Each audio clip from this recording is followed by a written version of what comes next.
You've got to wonder whether he's thought this through, whether he's worked out his exit plan. You can't go into a war without knowing how you want it to end. Donald Trump has been tweeting overnight. He's developed a new acronym, MAGA or MEGA, depending on how you say it, Make Iran Great Again.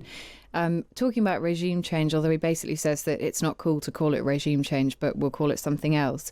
We've had a couple of questions in about American involvement and what America might do next. One of them here, if Iran were to close the Strait of Hormuz, is it beyond the realm of possibility that the US Fifth Fleet could venture forth from Bahrain and thrash the IRGC, thus reopening the strait? I suppose the question is, how much appetite do you think America has for continued military involvement here? What do you think it is that Donald Trump really wants? It was very clear yesterday the Americans would prefer this to be a one-off. They think they've probably done the job. They don't want to go back.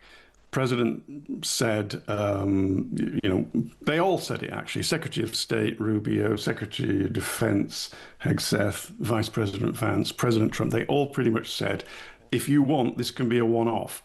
If you don't and you respond, then all bets are off. So I think the preferred end game is that they've done the job. Iran comes to the table, which is pretty much surrender, and that's difficult. So what if that doesn't happen? And this is what I meant in my opening remarks about, I think if you can get through the next few days without a response, at that point, diplomacy can kick in. Now, on the Strait of Hormuz, that is the worst option they have, albeit also the strongest. They have quite a lot of anti-ship missiles. They've got drones that could swarm ships. They've got small boat swarms. They could mine it. I think they can close it if they chose to. Now, the Parliament voting to close it is not irrelevant. I mean, they don't make decisions, the Parliament. They were probably told to do that as a warning shot. So they could close it, but at that point, and I think your listener has hit the nail on the head, the American military will respond, whether it's the Fifth Fleet of Bahrain. I don't think they need the Fifth Fleet. They can do it from the air. So Iran, which has lost control of its airspace, lost its proxy militias, it's lost its top commanders, it's lost its regional power. If it wants to lose its navy, then it'll close the Strait of Hormuz and possibly kick in a recession. 20% of the world's oil and a large percentage of the world's gas goes through the strait. It's only 20 miles wide at its narrowest. There are alternative pipelines going through UAE and Saudi to the Red Sea, but they can't carry the volume. So I'm pretty confident if they close it, the Americans are going to go back in all hands in.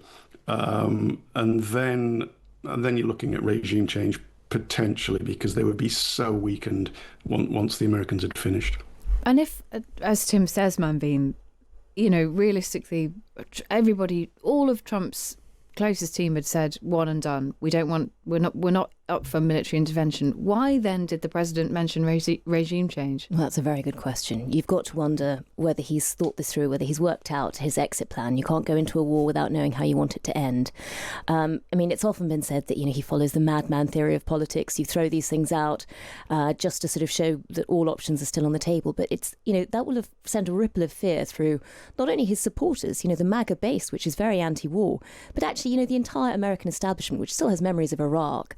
And, the thing with regime changes, you've got to remember the Colin Powell Pottery Barn dictum, you break it, you own it, you have to fix it.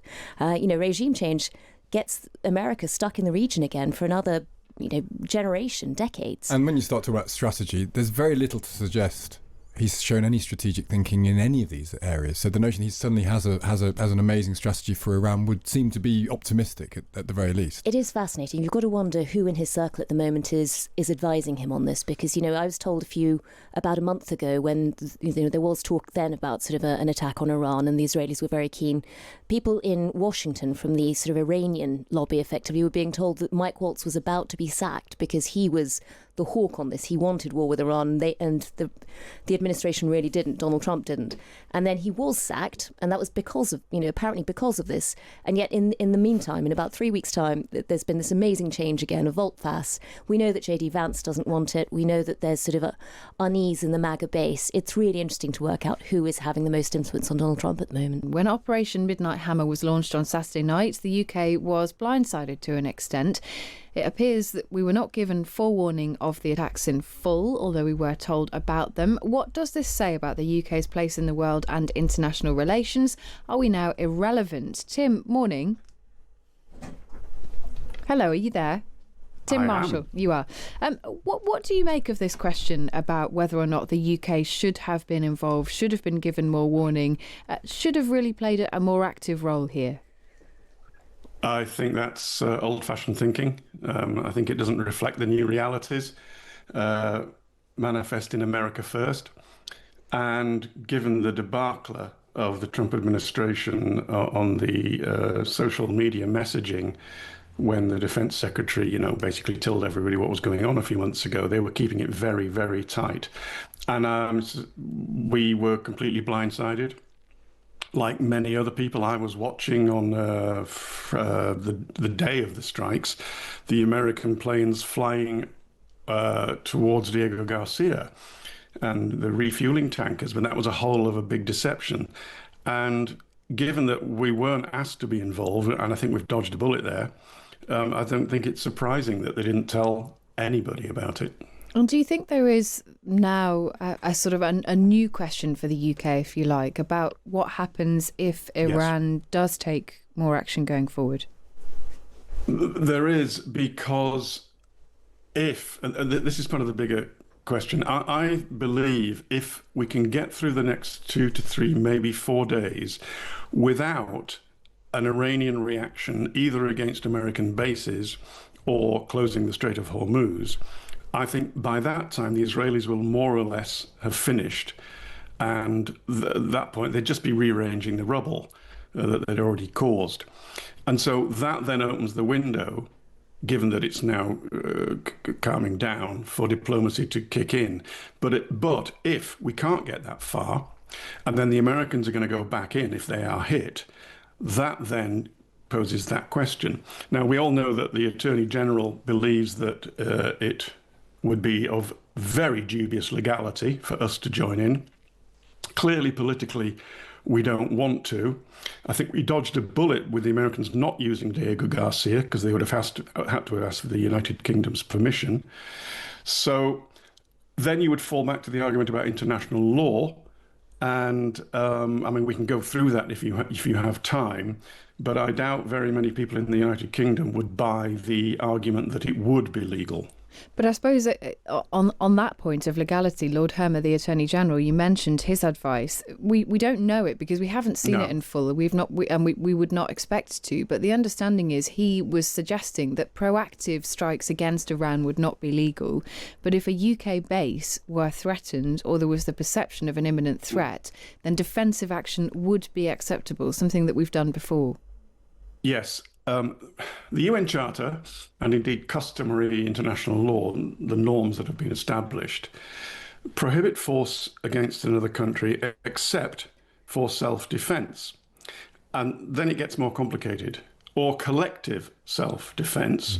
So consequently, if we argued that the United States was under threat, we could join in under collective self-defense. This is an interpretation. That's the thing about law, isn't it? It's slippery. But there's another bit. You can also argue about imminent attack.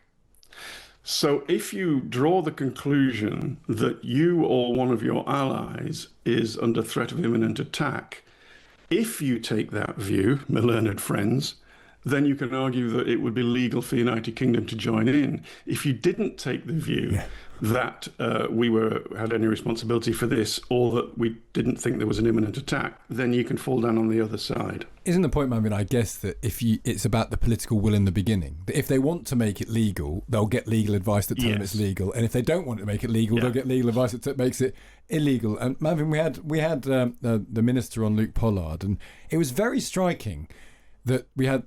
First thing this morning, the Australian Prime Minister, similar political views to our government, said they did support the American action. They weren't told about it, nothing to do with them, but they did support it. Luke Pollard, representing the government, would not simply say, we support the American action, even after the event. And I guess that's the political reality in this country. Our Prime Minister doesn't want this, and he'll either be judged as right or wrong on that. It's an extraordinarily difficult position. Luke Pollard isn't the only one. They've sort of, David Lammy, there's been a few ministers doing the rounds this morning. They're all doing this very delicate dance. They won't answer the question of whether this is an illegal war. They're very happy to say that Russia invading Ukraine was obviously illegal, but they can't, when they're put on the spot, they say that because we're not involved, it's not for us to say whether what America did with Iran was, which is a very odd position to have to take. They won't support it because they keep saying, although we don't want Iran to have a nuclear weapon, there's got to be a negotiation around that. And obviously, if you've sort of gone for the military option, you've completely skipped the negotiation phase. You've undermined it. That sort of falls apart. So they don't want to call out America because they're scared of America. They're scared of America. They don't have the sort of the moral strength to be able to say it outright. Instead, they just seem really awkward in interviews. I think it's an impossible position for them to be in. And I think they need to work out what they want to stand for, and they need to be able to vocalise it. We were just talking about the fact that we weren't told about this attack, and even the planes. I think Tim was sort of saying seem to be heading towards Diego Garcia. They're actually heading towards Guam because we'd made it clear that we wouldn't be part of this. They couldn't sort of refuel at Diego Garcia. I think what's really interesting in terms of our relevance isn't just that America and the special relationship seems to have completely changed under a MAGA president, but it's actually that if you look at the region, so MBS has been making phone calls in light of the emergency. He's called all the sort of the Gulf partners, obviously. And then he's called Emmanuel Macron and he's called Giorgia Meloni. There's been no phone call to Keir Starmer, and you suddenly realise that actually perhaps we're not really seen as a particularly big player anymore. That's an interesting point. We've got a question here for Tim. You can answer this from James. What's Saudi Arabia and the UAE? What's their role in all of this? What do they want to see? Because they're not close theologically with Iran, but presumably they're also a bit nervous about too much Western influence in the sphere. What do they do now? Tim? I'll take that first, thanks. Quietly, they're cheering on from the sidelines. They have been regional foes of the Iranians for decades and will continue to be so, even when occasionally they pretend to kiss and make up, which they did a couple of years ago. They will be very happy if the Iranian nuclear program is completely destroyed. Publicly, they have to call for restraint. And that they do actually have a fear of the destabilization inside Iran. And that's because of the ethnic makeup of Iran. Everyone seems to think that they're all Persians. About only 50% of Iranians are Persian. You've got all the Balukis, the Azeris, the Kurds, the Arabs. And of course, all those groups have ethnic kin and religious kin in the surrounding areas. So whilst they're actually quite pleased privately about what is going on, they are simultaneously very worried about any fallout if the regime implodes. And it's interesting that sort of in the last few years, as Tim says, they've been rivals and enemies for a very, very long time. They come from different branches of Islam, Shia versus Sunni. There's a huge snobbery between Persians who see themselves as this ancient culture, who really look down on Arabs as sort of, the recent imports, effectively. But they have made up over time. And this is actually, as Tim would tell you, it's partly because if you look at the big players in the region, like Saudi, they are prisoners of geography. They've understood that oil isn't going to be their future economically forever. They're desperately trying to build Neom, this huge site, which is a very futuristic city and resort. That falls apart the moment you have instability in the Red Sea. This is an enormous resort on the Red Sea. If you suddenly have Yemen and the Houthis kicking off again, their plans for the future and the growth of their economy start to look really shaky. That's why they'd sort of had this rapprochement with the Iranians, which seems to have really held in the last few years. And it's because they need security across the region. They don't want sort of wars over oil and the West sort of, starting another war like they saw with Iraq, basically. They'd rather they had a regime they didn't love but was stable, because at least then they could build an economic future for the rest of the region.